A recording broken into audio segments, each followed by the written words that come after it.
Good morning, students. In pole science, our fourth lesson is going on, that is gender, religion and caste, जिसमें हमने overview read किया and जो first topic था gender and politics वो read किया। उसमें हमने रीड किया कि कैसे जो है विमन की आज के टाइम में कंडीशन है, कैसे जो है विमन को स्ट्रगल करना पड़ रहा है अपनी जो भी पोजीशन है उस पर रहने के लिए, या विमन को कितना एफर्ट्स लगाना पड़ रहा है ताकि जितना मेल को वैल्यू दी जाती है उतना ही विमन को भी दी जाए। आज जो है हम टॉपिक स्टार्ट करेंगे विमेंस पॉलिटिकल रिप्रेजेंटेशन। विमेन का जो पॉलिटिकल रिप्रेजेंटेशन है उसके बारे में रीड करेंगे। All this is well known yet issues related to women's well being और otherwise are not given adequate attention. मतलब सभी को पता है कि अगर विमेन से रिलेटेड जितने भी इश्यूज होते हैं उनके बारे में ज़्यादा जो है अटेंशन नहीं दी जाती, उन पर ज़्यादा ध्यान नहीं दिया जाता। This has led many feminist and women's movements to the conclusion that unless women control power their problems will not get adequate attention। मतलब इसका जितने भी मूवमेंट्स हुए हैं फेमिनिस्ट वगैरह, जो विमेन से रिलेटेड जितने भी मूवमेंट्स हमने स्टार्ट किए, उसका कंक्लूजन यही निकला कि जब तक औरतों के हाथ में, जब तक विमेन के हाथ में कंट्रोल नहीं, पावर जो है वो नहीं आ जाती, तो उनकी जो प्रॉब्लम है वो अटेंशन उन पर नहीं दिया जाएगा, उनकी प्रॉब्लम्स को सॉल्यूशन नहीं मिलेगा। One way to ensure this is to have more women as elected representatives. In India the proportion of women in legislature has been very low. अगर हम लेजिस्लेचर की बात करें तो वीमेन का जो प्रपोर्शन है इंडिया में काफ़ी कम है। For example the percentage of elected women members in Lok Sabha has touched 14.36% of its total strength for the first time in 2019। Lok Sabha में जो विमेन मेंबर्स की परसेंटेज थी वो थी 14.36। कब की बात कर रहे हैं? 2019 की। 2019 में फर्स्ट टाइम लोकसभा में जो विमेन मेंबर्स की परसेंटेज वो 14.36 थी। Their share in the state assemblies is less than 5%।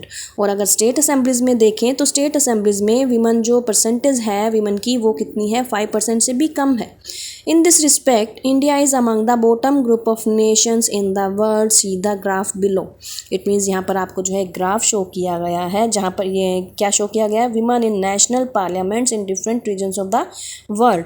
World के अलग अलग रीजन्स में जो विमेन हैं उनकी कितनी परसेंटेज रहती है नेशनल पार्लियामेंट्स में। जैसे कि आपको यहाँ पर सभी कंट्रीज़ दी गई हैं, अमेरिका है, यूरोप है, और यहाँ पर आपको परसेंटेज दे दी गई।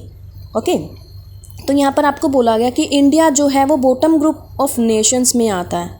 ठीक है, वो जो है बॉटम ग्रुप ऑफ नेशंस में आता है। ये देखो यहाँ पर 11.8% दी गई है। Okay, India is behind the averages for several developing countries of Africa and Latin America. In the government cabinets are largely all male even when a woman becomes the chief minister or the prime minister। मतलब India जो है किन से पीछे रह गया है? काफ़ी सारी डेवलपिंग कंट्रीज़ से, जैसे कि अफ्रीका है या अमेरिका है। सरकार में क्या होता है? गवर्नमेंट में काफ़ी सारे कैबिनेट्स में मेल डोमिनेटेड होता है। मतलब वहाँ पर जो है मेल को ही ज़्यादा प्रेफरेंस दी जाती है, चाहे चीफ मिनिस्टर या प्राइम मिनिस्टर विमन ही क्यों ना हो, औरत ही क्यों ना हो। Okay, one way to solve this problem is to make it legally binding to have a fair proportion of women in the elected bodies। इसका आपको एक सॉल्यूशन दिया गया है कि इस प्रॉब्लम का एक सॉल्यूशन हो सकता है कि हमें जो है फेयर प्रपोर्शन पहले ही रिजर्व करके रख देना चाहिए विमेन के लिए। किसमें? इलेक्टेड बॉडीज़ में। This is what the Panchayati Raj has done in India. और ये जो प्रोसीजर है वो फॉलो किया जाता है पंचायती राज के थ्रू इंडिया में। 1/3 of seats in local government bodies in panchayats and municipalities are now reserved for women। जैसे कि आपको यहाँ पर बताया गया पंचायती राज में विमेन के लिए पहले से ही रिजर्वेशन होती है, तो उसमें बताया गया कि लोकल गवर्नमेंट बॉडीज़ में 1/3 सीट्स जो होती हैं वो विमेन के लिए रिजर्व्ड होती हैं, चाहे वो पंचायत की बात की जाए चाहे म्यूनसिपैलिटीज़ की। Now there are more than 10 lakh elected women representatives in rural and urban local bodies. मतलब रूरल या अर्बन लोकल बॉडीज़ में अब जो परसेंटेज है वो कितनी है? 10 लाख इलेक्टेड वीमेन रिप्रेजेंट करती हैं इन सभी बॉडीज़ में, लोकल या अर्बन बॉडीज़ में। क्लियर? मतलब अर्बन या रूरल बॉडीज़ में 10 लाख जो है वो वीमेन की रिप्रेजेंटेशन होती है। क्यों? क्योंकि उन्हें पहले से ही रिजर्व कर दिया जाता। उसके बाद है women's organisations and activists have been demanding a similar reservation of at least 1/3 of seats in the Lok Sabha and state assemblies for women. Women ने डिमांड किया है कि हमें लोकसभा में भी और स्टेट असेंबलीज में भी रिजर्वेशन दी जाए 1/3, ताकि उसमें भी हमारा पार्टिसिपेशन हो सके. A bill with this proposal has been pending before the parliament for more than a decade. मतलब एक बिल जो है पार्लियामेंट में अभी भी पेंडिंग है इसी चीज़ से रिलेटेड, विमन के पार्टिसिपेशन से रिलेटेड लोकसभा में या स्टेट असेंबलीज में. But there is no consequence over this among all the political parties. अभी तक कोई भी इसका रिजल्ट नहीं है. The bill has not been passed. और जो बिल है वो पास नहीं किया गया.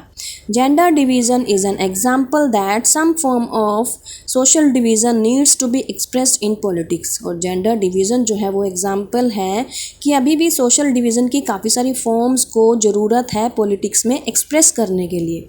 This also shows that disadvantaged groups do benefit when social divisions become a political issue. ये बताता है या ये शो करता है कि जो डिसएडवांटेज्ड ग्रुप्स जिन्हें अभी तक एडवांटेज नहीं मिला वो भी उन्हें भी बेनिफिट मिल सके, ताकि जो सोशल डिविजन्स हैं वो किस में आ जाएं, पॉलिटिकल इश्यूज़ में कन्वर्ट हो जाएं. Do you think that women could have made the gains we noted above if their unequal treatment was not raised in the political domain. मतलब कि आपको क्या लगता है कि अगर जो इसमें बोला गया, जो भी ये इश्यूज़ उठाए गए अनइक्वल ट्रीटमेंट के, अगर वो पॉलिटिकल डोमेन में नहीं रेज किए जाएँ तो वीमेन क्या करेंगी, वीमेन को क्या जो एफ़र्ट्स हैं वो लगाने पड़ेंगे, क्या उन्हें फेस करना पड़ेगा. ओके, तो यहाँ पर जो है आपको वीमेन के बारे में बताया गया कि वीमेन को इक्वालिटीज़ या जो भी उनका पार्टिसिपेशन होता है लोकल असेंबलीज़ में या लोकसभा में, तो कैसे उनको रिजर्वेशन मिलनी चाहिए. आज आपने जो है इस टॉपिक को अच्छे से रीड करना है, वीमेंस पॉलिटिकल रिप्रेजेंटेशन. इसमें जो भी आपको बताया गया है वो अच्छे से क्लियर करना है. कल जो है हम इसका नेक्स्ट टॉपिक रीड करेंगे, that is religion, communalism and politics. Okay बेटा, हैव अ नाइस डे.